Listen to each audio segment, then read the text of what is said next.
Who pays the tariffs? The Chinese government pays the tariff. No, they don't. Yes, they do. I want to say, I'm an importer and an exporter for 20 years. Okay.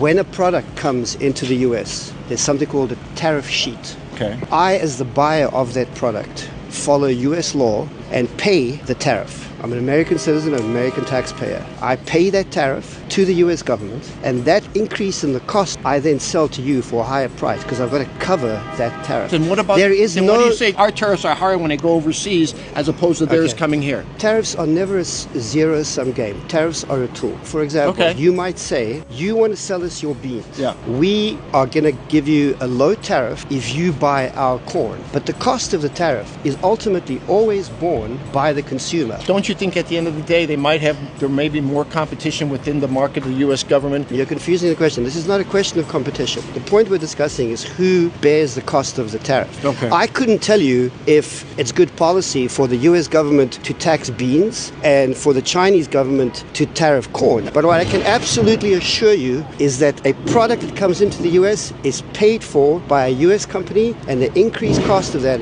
is borne by all of us. I am an importer and exporter. I do it for a living. Okay. Then what's the alternative if at one point in our country's history was tariffs that paid for our economy? Tariffs don't pay for your economy. But they did. We didn't have income tax. That was before we had municipal infrastructure. Correct.